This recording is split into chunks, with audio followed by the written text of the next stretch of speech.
Dear friends and families, you will have tears in your eyes after listening to today's touching story. A poor child wrote a letter in the name of God. "Oh God, I need some food for my mother and a pair of clothes for myself." Then who read this letter in the name of God, and what happened to this child? The dress was torn, the innocent face was sad, and one of the children pushed Hassan and said, "Hey man, your clothes are very strange. Have you come to study in a madrasa or to work at a tea hotel?" The other child laughs and says, "Our father gives us everything." "Where is your father?" The master of the madrasa, who was a noble-hearted person. He didn't say anything, but he felt sad in his heart. Hassan sat silently by the wall with his head bowed and tears were falling. So the madrasa was released. Hassan cleaned his eyes and walked towards home. Hassan's house was an old broken hut. Inside, his widowed mother was crying and baking bread on the stove, but her face showed fatigue and hunger. When Hassan reached home, he saw that his mother was fasting, but there was nothing to eat in the house. Hassan kept a half-burnt dry piece of bread on the stove and said to his mother, "All the children in the madrasa are wearing new clothes." Mother said with a smile on her face, "Inshallah, my son, you will have new clothes too," but inside she knew that it was impossible. Hassan is sleeping hungry. Then it is midnight. When he opened his eyes, he saw his mother crying during namaz. She was saying, "May Allah make my son happy, make his Eid good, give my child the things that I could not give him." Hassan began to cry after hearing this prayer of his mother, but he could not see his mother crying. Hassan quickly took a paper and a pen and went to the corner of the room.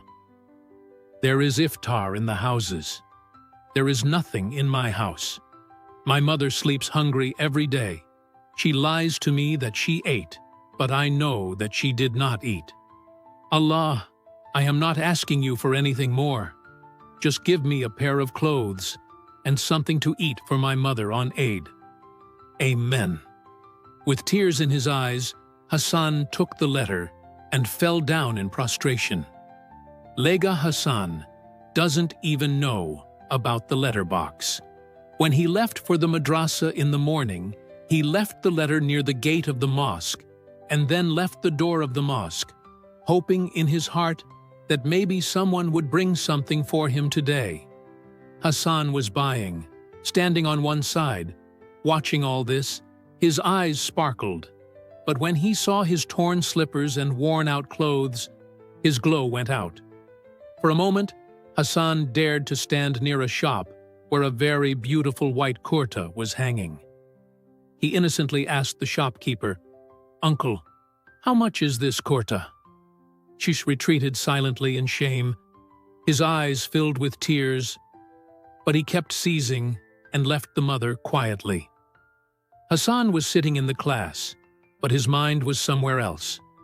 One child asked Hassan, "Oh Fakir, what new pair are you wearing on Eid? Why don't you wear the same old clothes?" Hassan's teachers were also watching all this, but could not say anything. Tears came to Hassan's eyes.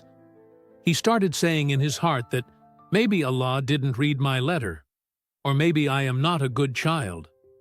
He came home when the holiday was over. She started saying, "Son, do ablution first, and then see." As soon as Hassan went to perform ablution, the mother secretly kept her eyes closed and started crying because she did not have anything for iftar.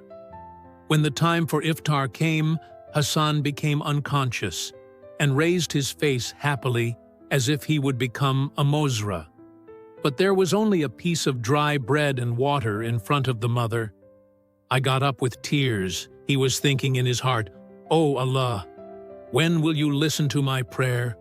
When will my mother be happy?"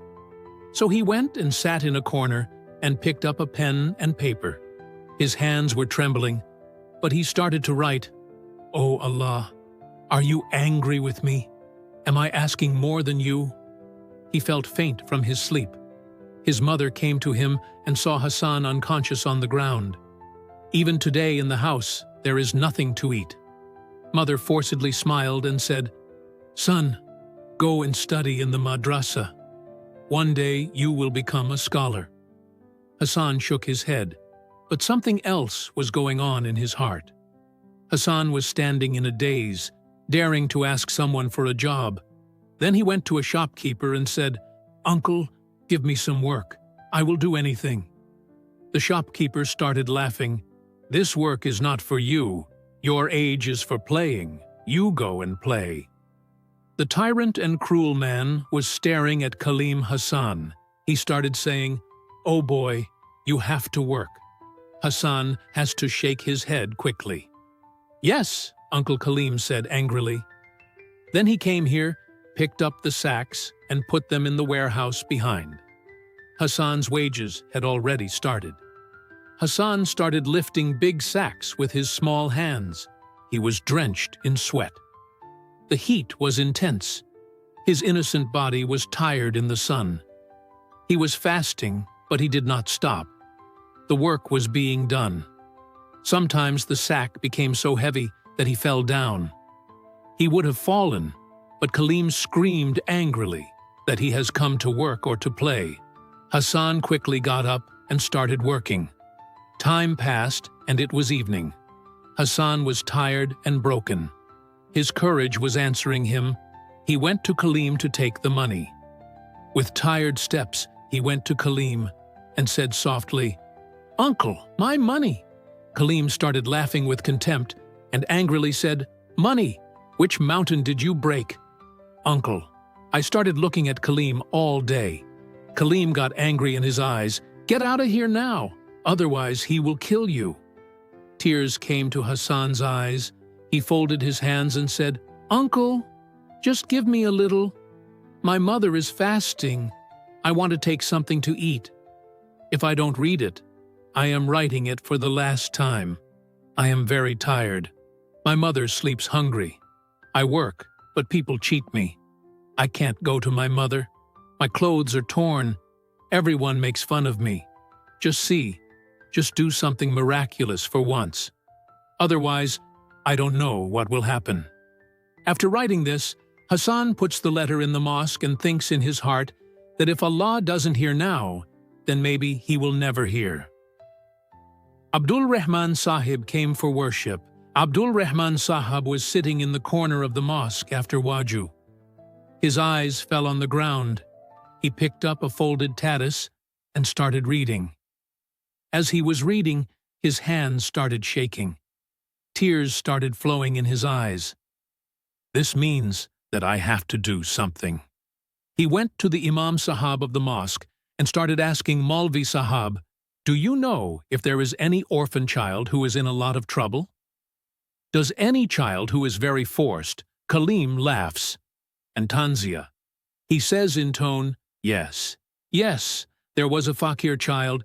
He came yesterday to ask for less, but I pushed him."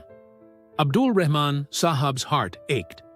Kaleem raised his shoulders and said, "I don't know, but he seemed very poor." Abdul Rahman Sahab asked some other people in the market. Finally, an old tea seller told him, "Yes, I know an orphan child who goes from his mother. He is very poor. They came. It will be the same. Allah showed me the way." They decided to leave Madar. Hassan was still troubled. He did not hear the prayer. The mother puts her hand on Hassan's head and says, "Son, be patient. God bless you." But he never leaves anyone alone. Hassan was silent, but despair was growing in his heart. The next day, Hassan left for the madrasa, but on the way, the same children started making fun of him. "Oh, Fakir, what happened to your letter?" Sahab immediately asked Imam Sahab, "I want to meet the child who is the poorest, who is in the most trial." A mixture of happiness and uneasiness came to me immediately. From Hassan, Imam Sahab said, "Hassan is a very innocent and poor child, but today he did not come from madrasa. Abdul Rahman Sahab was surprised and said that he did not come to madrasa. But why? He sent Abdul Rahman Sahab with the student to Hassan's house, who took him to Hassan's neighborhood. Abdul Rahman Sahab had hope in his eyes, but there was also a strange fear in his heart that he might not be late. Hassan's mother was weak and lying on the bed in the house, and Hassan was sitting next to her and was crying. Hassan touched his mother's body, and she was burning with fever. Opening her eyes with difficulty, she said, "Son, don't worry about me. Allah is watching Hassan's heart." Trembling, he quickly ran outside to get help from someone. But no one in the neighborhood was ready to help him. Hassan started knocking on the door one by one. "Can someone bring medicine for my mother?" But everyone started making excuses. "Our situation is not good. This is the month of Ramadan. We have to arrange sehri by ourselves." Hassan sat helplessly by a wall.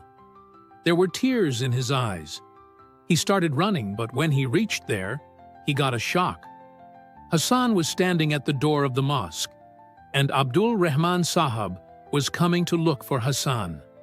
Instead of going inside, Hassan stood on one side, while Abdul Rahman Sahab was asking Imam Sahab about Hassan. Abdul Rahman Sahab said, "Where does this child live? I want to find him quickly."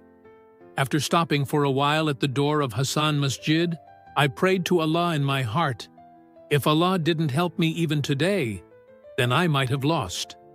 He started returning home with a broken heart.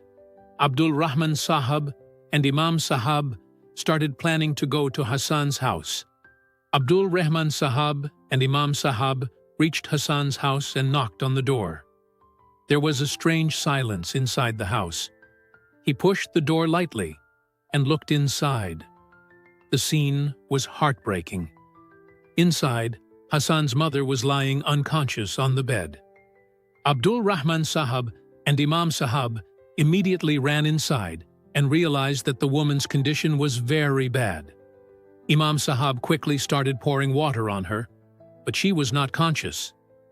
When he reached